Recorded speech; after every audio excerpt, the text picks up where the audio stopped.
The Academy's arrogance. The morning sun of Zarian Prime cast long shadows across the gleaming towers of the Galactic Military Academy. Inside the Grand Lecture Hall, 200 of the galaxy's finest young warriors sat in perfect formation. Each cadet represented the elite of their species, handpicked from countless worlds to learn the art of warfare at the most prestigious institution in known space. Cadet Xylith of the Vorthan Empire stretched his 4 powerful arms and flexed, his natural armor plating. Standing nearly 8 feet tall with skin like polished obsidian, he was everything a warrior should be. His species had conquered 17 star systems through pure physical dominance, and Xylith planned to conquer 17 more. Around him sat equally impressive specimens, the crystal-bodied Zealans who could survive in the vacuum of space, the flame-resistant Pyros who breathed methane, and the lightning-fast Quicksilver Scouts whose reflexes could dodge plasma bolts. Buzz of conversation filled the air as cadets discussed the latest news from the Galactic Combat Federation. Xylith's mandibles clicked with amusement as he addressed his study group. "Can you believe it?" he said, his voice carrying the natural authority of a born predator. "The Federation has officially banned humans from all military combat exhibitions. They claim it's for ethical reasons and safety concerns." His laugh was like grinding stone. Safety concerns. Those soft pink creatures couldn't hurt a Zarian fly if they tried. Cadet Vextra, a serpentine naga whose species could crush starship hulls with their coils, raised her elegant head. "I heard they barely qualify as a warrior species at all. No natural weapons, no armor, no enhanced reflexes, they're practically defenseless." "Exactly my point," Xylith continued, warming to his favorite topic. "They have no claws, no fangs, no venom, no natural protection. Their bones break easily, their skin tears from the slightest contact, and they die if they can't breathe their specific atmosphere for more than a few minutes. How did such a weak species even survive long enough to develop space travel?" The group erupted in laughter. Cadet Thornax, whose crystalline exoskeleton could deflect energy weapons, added his voice to the mockery. "I've seen their homeworld broadcasts. They actually hurt themselves during their own sports activities. They need protective gear just to hit a ball with a stick." "And their military records," scoffed Vextra. "They fight with projectile weapons that require external ammunition. No energy claws, no plasma breath, no psychic attacks, just little metal pieces fired through tubes. It's almost primitive." Xylith stood to his full imposing height, addressing not just his study group, but half. The lecture hall. The Federation banned them because they felt sorry for them. Imagine a human trying to face a real warrior in combat. They would be defeated before the battle even began. Their own physiology is their greatest enemy.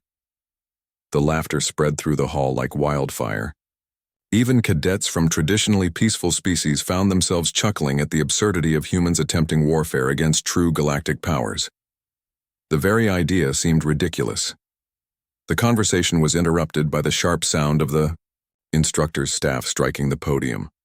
Instructor Kextal entered the hall with the measured stride of a career military officer. His species, the Helix Federation commanders, were known throughout the galaxy for their strategic brilliance and unwavering discipline. Unlike many of the cadets, Kextal had actually seen combat in the Outer Rim conflicts and the Voidwalker campaigns. "Attention, cadets." His voice cut through the chatter like a plasma blade through paper. "Take your positions. Today we begin a new module in your tactical studies curriculum." The hall fell silent as 200 elite warriors snapped to attention. Kextal's compound eyes surveyed the room, noting the lingering smirks on many faces. He had heard their conversation, and it confirmed what he already suspected about this generation of Academy students. Today's lesson concerns the analysis of combat techniques used by species recently classified as restricted by the Galactic Combat Federation, he announced. "We will be examining tactical approaches that have been deemed unsuitable for standard military exhibitions." Cadet Xylith couldn't resist speaking up. "Sir, are we going to study human combat techniques? Because with respect, I'm not sure what we could learn from such a physically inferior species." A ripple of suppressed laughter moved through the hall. Kextal's expression remained unchanged, but those who knew him well might have noticed the slight twitch of his antenna that indicated controlled amusement. Cadet Xylith, your assumption is noted, the instructor replied. However, I would remind you that the Academy's mission is to prepare you for warfare against any and all potential opponents. Understanding your enemy's capabilities regardless of their apparent limitations is fundamental to military strategy. He activated the massive holographic display that dominated the front of the lecture hall. The Galactic Military Academy logo faded, replaced by a simple text header. Combat Analysis, Species Classification, Terra Sol 3, Designation, Human. Your assigned reading for this module includes historical analysis provided by Dr. Elena Rodriguez, a human military historian who has been granted special permission to address our academy via recorded lecture. Dr. Rodriguez holds advanced degrees in tactical warfare, psychological operations, and what humans call asymmetric conflict resolution. Vextra raised her hand. Sir, what exactly is asymmetric conflict resolution? An excellent question, Cadet.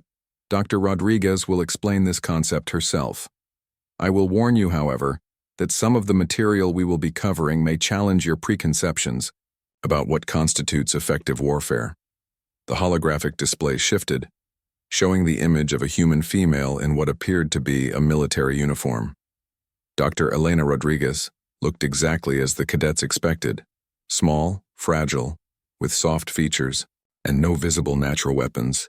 Her brown hair was pulled back in a simple style, and her dark eyes held an intelligence that seemed almost out of place in such a delicate frame. Greetings, cadets of the Galactic Military Academy, her recorded voice began. I am Dr. Elena Rodriguez, and I have been asked to present a brief overview of human military history and tactical development. I understand that many of you may question the value of studying human warfare, given our species' obvious physical limitations. Several cadets exchanged glances. At least the human was honest about her weaknesses. Before we begin, Dr. Rodriguez continued, I want to establish some context. Humans have been engaged in organized warfare for approximately 5,000 years of our recorded history.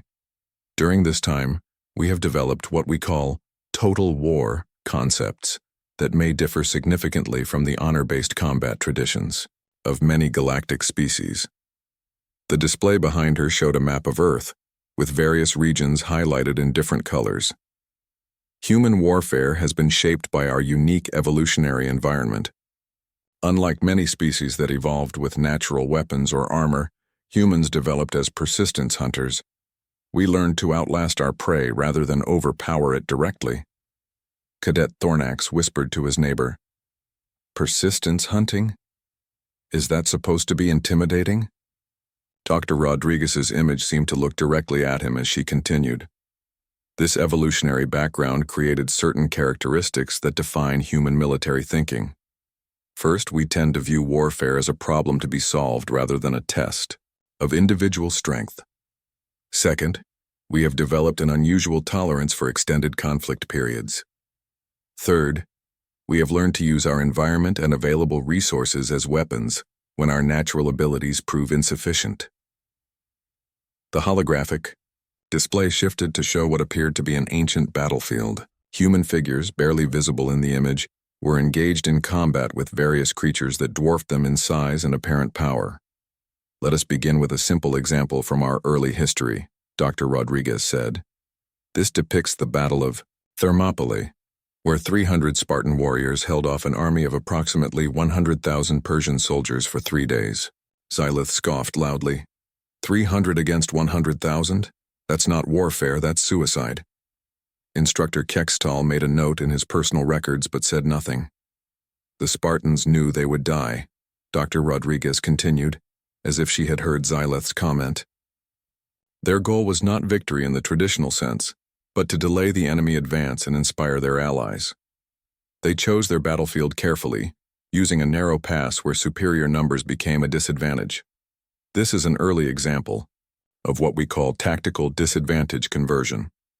The display showed the geographic layout of the battle. The narrow pass negated the Persian advantage in numbers, forcing them to fight on terms more favorable to the defending Spartans. Notice that the humans did not attempt to match their enemy's strengths, Dr. Rodriguez explained. Instead, they identified their own advantages, knowledge of terrain, defensive positioning, and tactical flexibility, and used these to offset their numerical and physical disadvantages. Cadet Vextra raised her hand. Dr. Rodriguez, this appears to be an example of good tactics overcoming poor odds. But surely this is not unique to humans. You are absolutely correct, Cadet. Many species have used superior tactics to overcome numerical disadvantages. What makes human warfare unique is our tendency to combine tactical innovation with what we call acceptable loss ratios that other species might find disturbing. The display changed again, showing a series of rapid-fire images from various human conflicts. Medieval knights charging into hopeless battles, soldiers advancing across fields swept by enemy fire, pilots diving their aircraft into enemy ships. Human military doctrine has consistently demonstrated a willingness to accept casualties that would be considered unacceptable by most galactic standards, Dr. Rodriguez said matter-of-factly.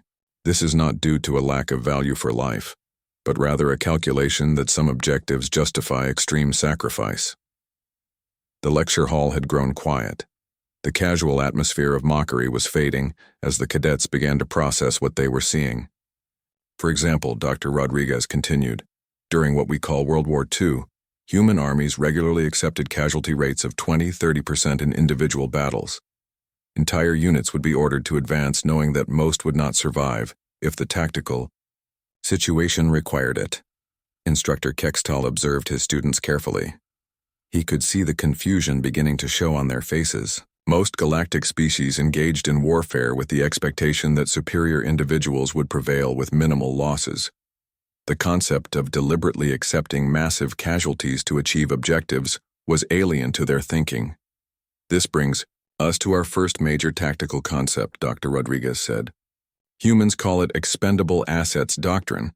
This involves the deliberate use of personnel and equipment in ways that guarantee their destruction, but achieve strategic objectives that justify the cost. The display showed footage of human soldiers advancing through what appeared to be an industrial wasteland. Explosions erupted around them and many figures fell, but the advance continued without pause. This footage is from the Battle of Stalingrad, where human armies fought for control of a single city for 200 days. The casualty rate exceeded 40% for both sides. The interesting tactical element is that both armies continued fighting at full effectiveness despite losses that would have caused most galactic forces to withdraw and regroup. Cadet Xylith found himself leaning forward despite his skepticism. Why would they continue fighting when defeat was obvious? As if responding to his question, Dr. Rodriguez's image smiled slightly. An excellent question. The answer reveals something fundamental about human psychology. We have a concept called Pyrrhic victory, winning at such cost that the victory is meaningless. But we also have a concept called strategic sacrifice, losing a battle in such a way that it contributes to winning the war. At Stalingrad, both sides understood that the battle itself was less important than what it represented. The city became a symbol. Whichever army abandoned it first would suffer a psychological defeat that could influence the entire war. So both sides continued fighting, not for the city, but for what surrender would mean to their cause. The hall was completely silent now. Even the most arrogant cadets were beginning to realize that they might be missing something important about human warfare. This concludes the introduction to our study, Dr. Rodriguez said. In our next session, we will examine specific examples of human tactical innovations, including our approaches to guerrilla warfare, psychological operations, and what we call impossible mission doctrine. Her image faded, leaving the cadet staring at a blank display. Instructor Kextal surveyed the room, noting the changed atmosphere. The casual mockery had been replaced by thoughtful confusion, and in some cases, the beginning of genuine curiosity. Your assignment for tomorrow, he announced, is to research the term Pyrrhic victory and identify 3 examples from human history where tactical defeat contributed to strategic success. You will also prepare to discuss why the Galactic Combat Federation might have classified human combat techniques as unsuitable for exhibition. As the cadets filed out of the hall, Their conversations had a very different tone than when they had entered. Xylith walked in unusual silence, his mind trying to process what he had just heard. "Hey," Cadet Thornax called out to him. "What do you think about all that?"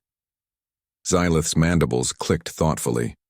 "I think," he said slowly, "that we might not understand humans as well as we thought we did." Behind them, Instructor Kextal was already preparing the next day's lesson. If the cadets thought today's introduction was enlightening, tomorrow's material would completely redefine their understanding of what warfare could be. The human combat ban, he reflected, was starting to make much more sense. The revelation the next morning found the Galactic Military Academy's lecture hall filled with an unusual energy. Unlike the previous day's casual arrogance, the cadets arrived early and settled into their seats with visible anticipation. Overnight discussions in the dormitories had created more questions than answers, and even the most skeptical students were curious about what they might discover. Cadet Xylith had spent much of the night researching human history through the Academy's databases. What he found had been disturbing in ways he couldn't quite articulate. The humans had fought wars that lasted decades, conflicts where entire generations lived and died knowing nothing but warfare. They had developed weapons specifically designed to cause maximum psychological impact rather than efficient elimination of enemies. Most puzzling of all, they seemed to view defeat as just another tactical option. "I still don't understand their logic," Vextra admitted as she coiled into her customized seating unit. "They accept casualties that would end wars for any sensible species, but they call it strategy." Cadet Thornax nodded agreement, his crystalline features reflecting the morning light. "I found records of something called Vietnam where humans fought for over a decade in a conflict they knew they couldn't win through conventional means. They just kept fighting anyway."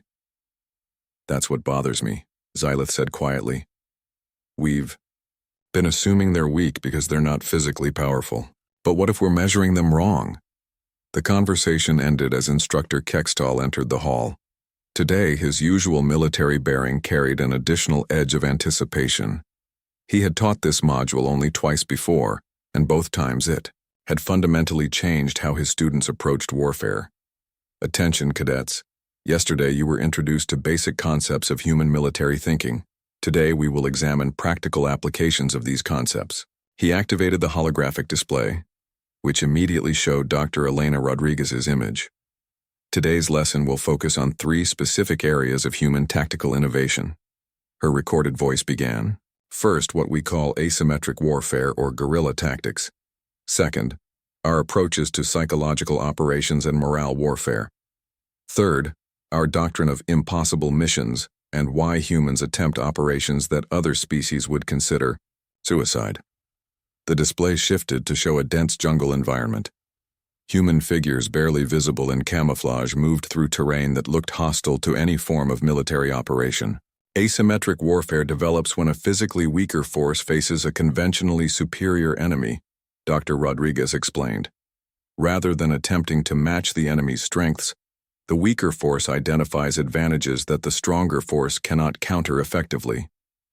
Footage rolled showing small groups of humans emerging from concealment to attack much larger, better-equipped forces before disappearing back into the terrain. This is footage from what we call the Vietnam War. American forces, despite superior technology and firepower, found themselves unable to achieve decisive victory against Vietnamese fighters who refused to engage in conventional battles. Cadet Vextra raised her hand. "Dr. Rodriguez, this appears to be simple cowardice. Why not face the enemy directly?" "An excellent question that reveals a fundamental difference in military philosophy," Dr. Rodriguez replied. "Most galactic species view warfare as a test of strength and honor. Humans view warfare as a problem to be solved by any means necessary. The Vietnamese fighters weren't avoiding direct combat from cowardice. They were choosing the tactical approach most likely to achieve their strategic objectives." The display showed a map covered with small symbols representing attacks, ambushes, and sabotage operations. The Vietnamese strategy was based on a simple calculation. American forces were stronger in conventional battle, but they had to defend everything. supply lines, bases, civilian populations, political objectives. The Vietnamese only had to attack selected targets and withdraw. Over time, the cost of defending everything became greater than the Americans were willing to pay. Syleth found himself studying the tactical display with growing interest. They turned the enemy's strength into a weakness. Exactly, Dr. Rodriguez continued.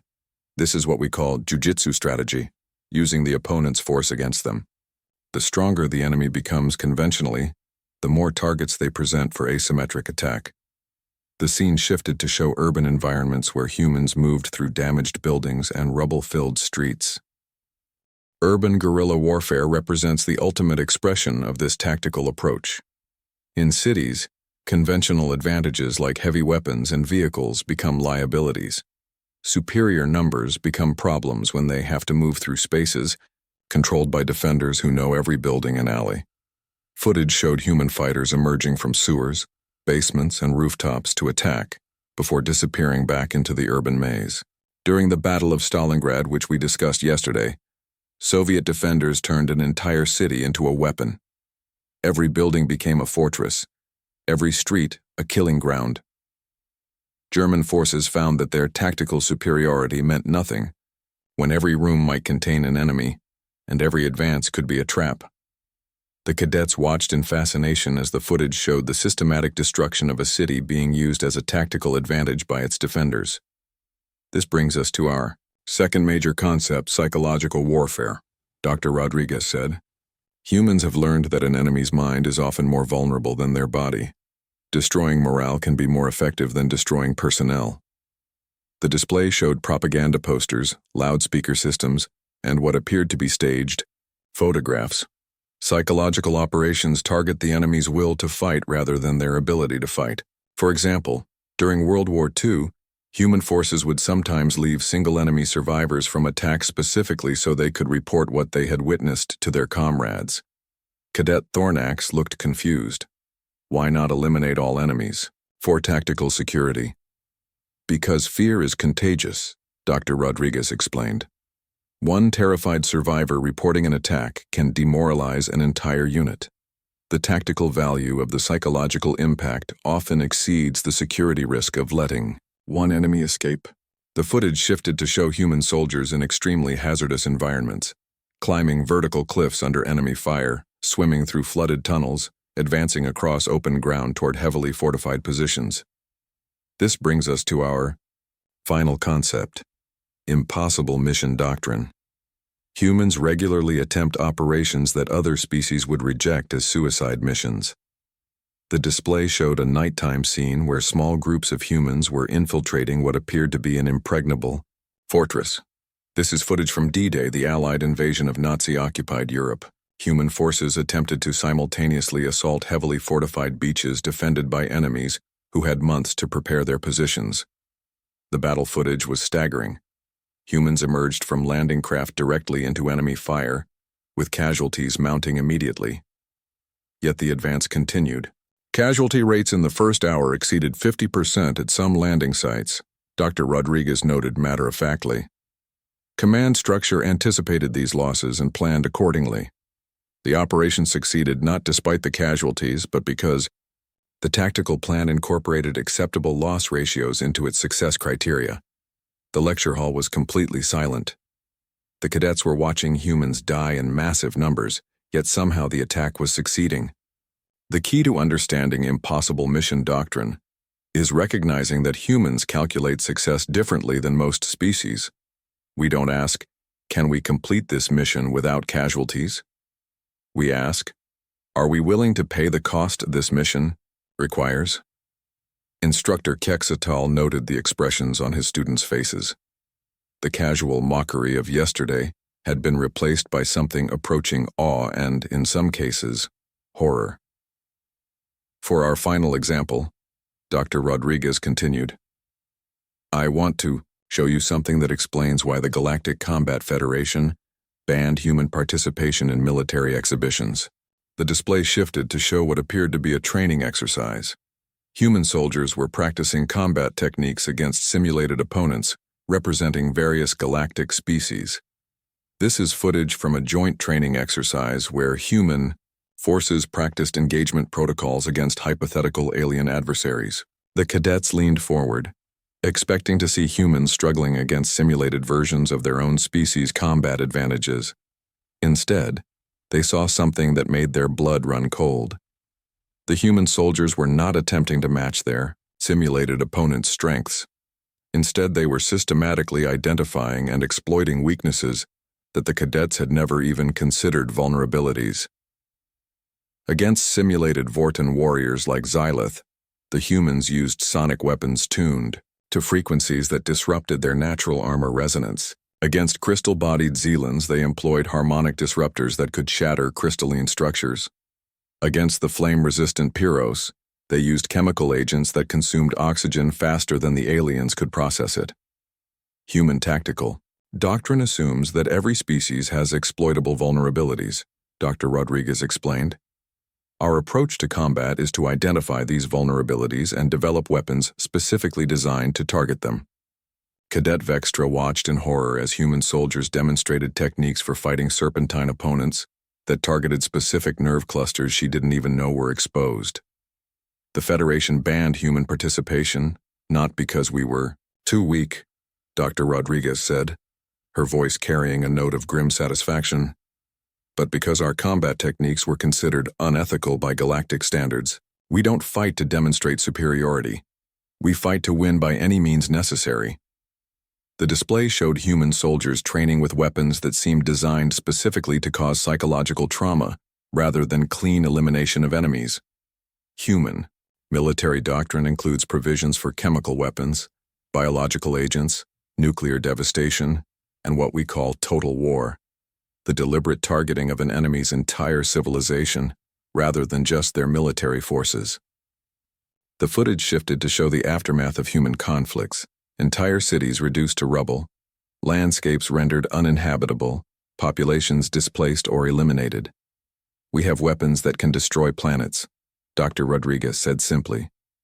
We have developed strategies for fighting enemies in space, underwater, underground, and in environments hostile to life itself. We have contingency plans for warfare against enemies we haven't even met yet. The final image showed human soldiers training in what appeared to be alien environments, practicing combat techniques against unknown opponents using weapons the cadets couldn't even identify. The Federation Review Committee concluded that human combat techniques violated the basic principles of honorable warfare accepted by galactic civilization.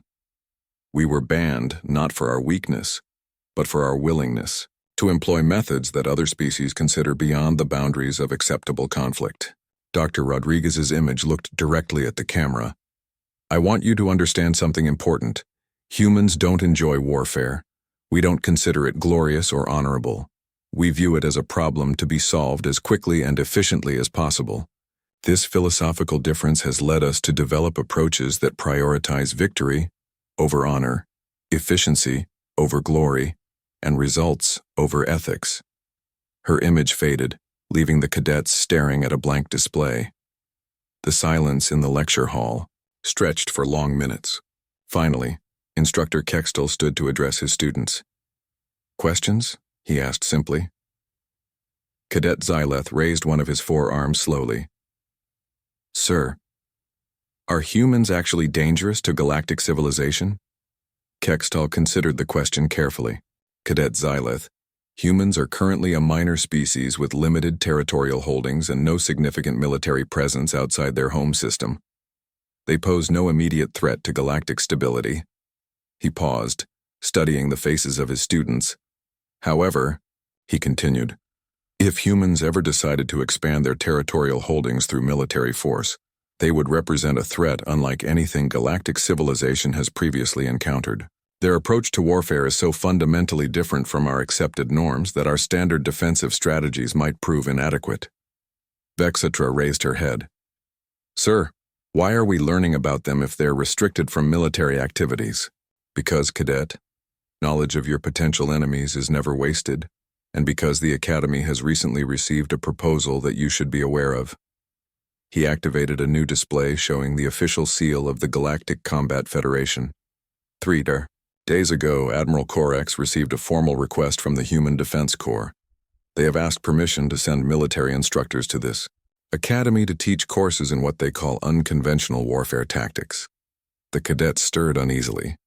The idea of human instructors teaching at the galaxy's most prestigious military academy seemed almost absurd.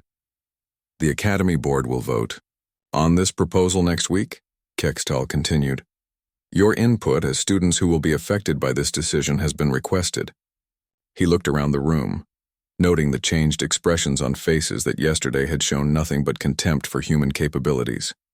Cadet Xylith, you've been vocal in your opinions about human military capabilities. What is your current assessment?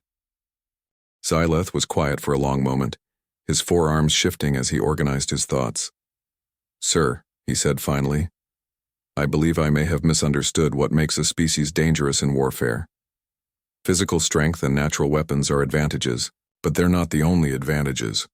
Humans fight differently than we do. They think differently about warfare. He paused, then continued with obvious reluctance. If they were teaching courses here, I think I would want to take those courses. Not because I want to fight like humans, but because I want to understand how to fight against enemies who think like humans.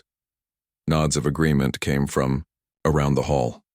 The mockery of yesterday had been replaced by genuine respect and, if the instructor was reading the mood correctly, a healthy dose of fear. Very well, Kextal said. I will include your perspectives in my report to Admiral Corex. Class dismissed. As the cadets filed out, their conversations were subdued and thoughtful. The galaxy suddenly seemed like a more dangerous place than it had yesterday morning. Xylith walked slowly, processing everything he had learned. Humans weren't weak. They were just weak in ways that didn't matter, and strong in ways he had never considered important. The thought that kept troubling him was simple. If humans could develop such effective military techniques while confined to a single star system, what might they become if they ever decided to expand into the galaxy? He suspected that question would keep him awake for many nights to come. Behind them all, Instructor Kextal was composing his report to the Academy Board. His recommendation would be simple: approve the human instructor program immediately. If humans were ever going to become enemies, the galaxy needed to understand them. And if they were going to become allies, the galaxy needed to learn from them. Either way, ignoring them was no longer an option.